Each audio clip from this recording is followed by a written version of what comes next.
there, it's Kimberly Lucht, and today I want to share a few spiritual tools for grief. And so if you've experienced grief before, you know that it doesn't necessarily come with a timeline attached. For example, let's say you've had years and years of like this grief happened, or it's super fresh, but it doesn't necessarily mean that if it's fresh, you're going to be in the deepest grief right then and there. And if it's been years and years, it doesn't necessarily mean that it's not going to be deeper down the line. Like, grief is so interesting and funny in that way that it can come into our hearts and our souls in times where we least expect it. And so I want to honor that first and let you know that this is a safe space for all of that. I want to hold you in whatever space you find yourself with on your grief journey, knowing that your experience of this is something that can really get you closer to deeper levels of love and nourishment for your soul. That's what I want to start off with, is the foundation that this can actually make you a more loving and deeply nourishing and caring person, not just for yourself, but for those around you.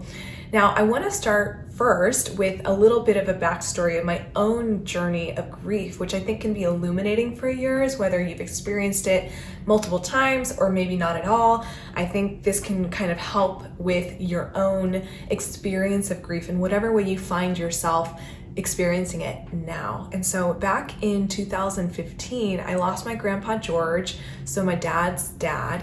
And it was something that, it wasn't necessarily unexpected, but it wasn't expected either. It was just something that kind of happened. I was with him October 23rd, 2015, and he passed on November 23rd, 2015, right when I had just moved to a new country. I took on a new position within the nonprofit I had been working for as an executive director. So I was basically handling an entire organization, adapting to a new culture, a new country, when all of a sudden this person that I really deeply cared for and still do and still love to this day so much was suddenly out of my life. And it just so happened that it was a time that I couldn't go back for the funeral. I couldn't go and be with my family and experience the love and the hugs and all of the moments of closure. I think that would have been really, really helpful during that time. I had to stay put in, again, this new space where I didn't necessarily have this safe community to land on for experiencing those emotions around my grandpa's death. So instead of processing the grief on my own and really sinking into the elements of grief that I was feeling, I ended up overworking instead. And I found myself kind of making my days longer and throwing myself into work anytime I felt like emotions that were uncomfortable for me. And my roommate at the time was somebody who was reflecting back to me the idea that I can feel my feelings, I can be in the grief, and it's okay not to work over them. And it's something that she reminded me of because she also had experienced grief with the passing of her brother and realized that I was kind of going down the same cycle that she had first gone down at the very beginning of her own grief journey. It's like the overworking and the covering up of the emotions, covering up of the physical sensations. And so the first spiritual step to uncover and process your grief is to feel the feelings in your body, whether that's in your throat or your heart space or your stomach. There's a feeling sensation there that I really want you to give yourself permission to feel. And at that time, that was not my experience. That was not my intention or desire to even go there. And so fast forward 2 years after that, and I had an experience with my partner at the time where something happened where he like poked my sternum, and it was like a fingernail that like was right here where I had been basically hiding all of these emotions and like covering them all up and not feeling them. And when he had a finger on this area, I was like, no, like I almost had this like contraction, cringe energy to, it's like, don't touch there. Like, I'm really sensitive. Like, it's so tender. And he's like, what is going on? It's just like your sternum. Why is it so intensely sensitive? And I was like, I don't know. And it came out that I was so heartbroken about my grandpa George's passing, and I had never actually really felt the emotions in the moment that they were happening. So it like hardened into this space around my sternum, and it was just like, oh my gosh, like I've been hardening my experience of grief for too long. And so that's why this first step is to feel into it, because when you don't let the emotions flow naturally, sometimes they do become stagnant and harden into wherever it is in the body that they're more intense. And so that's number one. Embody your sensations. Feel into the sensations of grief, really feel into your body and feel into the energy of what's going on there, and just work with it, send it love, maybe placing a hand on that space or even a finger, anything that's like gonna feel like love for you, okay? So that's step number one. Step number two is linked to the passing of my abuelita Blanca, which actually happened before my grandpa George, but the experience of grief was kind of drawn out. Not in the same way, but I'll explain that in a little bit. Her passing happened when I was living in Peru. I was studying in Peru in 2013, and she passed, and I was super shocked. It was very sudden. She was pretty young. One of my friends who was living with me in Peru at that time had also lost a grandparent in the same time span, about maybe a month or so apart. And we were able to grieve together. So that was a really special opportunity for me to feel safe grieving and to really feel into the emotions. That my sister actually came to Peru. We had already planned out this sister trip before my abuelita passed, and so I had this kind of community to process the grief right at that time, which was really helpful, and I highly encourage you to find the community that you feel safe to do that with. So the way that this kind of turned into a spiritual tool for grief for me was when I started my business, and my abuelita started coming in as a guide and a mentor as I began my journey into entrepreneurship. So spiritual tool number two is to be open to receiving spiritual guidance from whoever you're grieving right now. And that could be somebody who's actually passed on into a different dimension, or somebody that you've had to let go in your life that, for whatever reason you're on different paths. But basically, you'll want to be open and accepting of the idea or the possibility that somebody who deeply loves you and deeply cares for you could come through in another form and be a spiritual guide or spiritual mentor for you in this lifetime, even if they've already passed on. So my spiritual relationship with my abuela is definitely very strong now. She's somebody that comes in with messages or words of encouragement whenever I feel a little bit of self-doubt or I just don't really know where I'm going. She'll come in symbols or words, and it'll be really interesting because the energy of her presence is so palpable to me. It feels like she's right here with me right now as I'm speaking to you. And so that's something that I invite you to be open to, is like receiving guidance in a different way from people who might not be in your life anymore. And of course, only being open to that if they really truly, if you know for a fact they really truly want the best for you.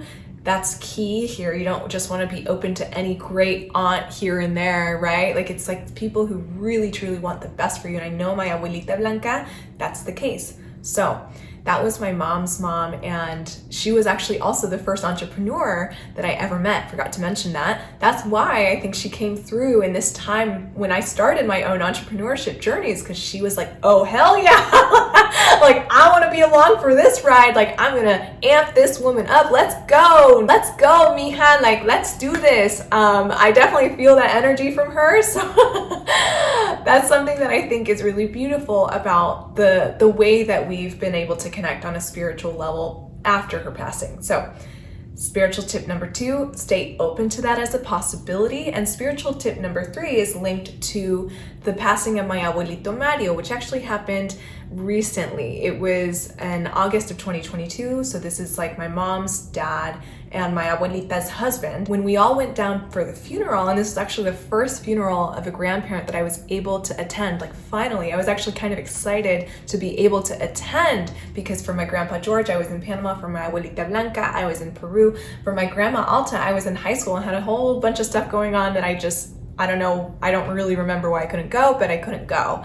And so for this, I felt really, really, really proud of myself that I was able to go, be with the family, share stories. And my tia Blanca actually had an amazing idea to pass around a rock that she brought from California to do this kind of closure ritual with all of us saying, or like infusing energy into the rock. So basically saying any parting words or any messages that we want to infuse into the rock, or even just standing still with the rock in our hands, infusing energy into it. And we put the rock in my abuelito's ashes box, like whatever you call that, cenicero is how you say it in Spanish, the box of ashes.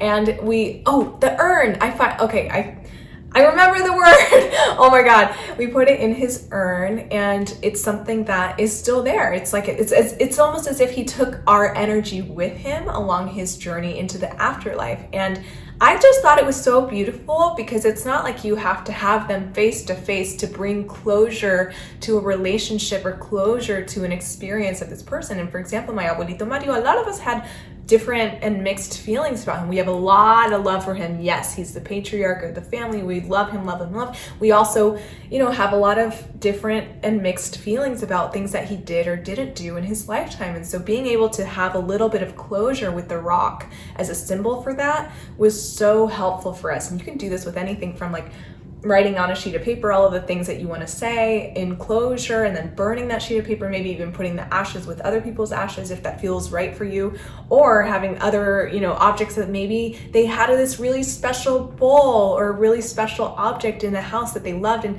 you can do the same thing and infuse your energy into that and send it off with them either in the coffin or the urn.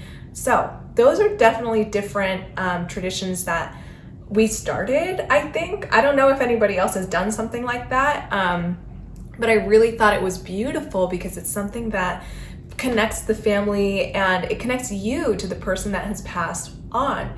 So I invite you to do your own closure ritual in maybe the rock ritual like my Tia Blanca made up, or the very popular, write and burn ritual, or any sort of object that you feel called to infuse your energy into, and then bring that into wherever that person is going to lay or rest, or whatever words you would use for, their afterlife journey, okay? So to recap, the 3 spiritual tools that I love to use to kind of process and uncover my grief a little bit more is to 1, feel it in your body, really drop into the sensations of grief, even when it's uncomfortable. And I promise you that if you take about 90 seconds to do that, it could dissipate almost instantly. So dropping into that, feeling into that, letting yourself, cry and all the things, but really feeling into the physical sensations, I think is really key. And then number 2 is to be open to spiritual guidance and be open to a spiritual relationship with whoever it is that has passed on or who has left your life. And number 3 is that closure, ritual of like maybe having a rock and passing it around the family or whoever is, around you who also loved this person, and having that sense of closure come through with an object that's symbolic of the journey that they're going on and the journey that you're going on too. So I really, really hope that this helps. And I want to honor you today and really take some time to say that I'm so proud of you for venturing into this a little bit more with me. I know that it can be really heavy sometimes to feel into the grief and to feel into the emotions that we feel when we lose somebody, but you're here right now, and that's honestly one of the biggest steps that you can take to heal. And if you want more guidance with healing, whether it's on a level for grief or anything else that you experience and that you feel like I need a little more support with this, I need a little more guidance with this, I think you'd really love my energy healing program. It's my one-on-one program for people who want to open up to all of the beauty that this life has to offer. And so if you feel like there's emotions or energy stuck in your body that you want to let go of and you want guidance for that, the link to apply is in the description below. So thank you so much for watching, and I'll catch you in the next video. Ciao for now. Bye.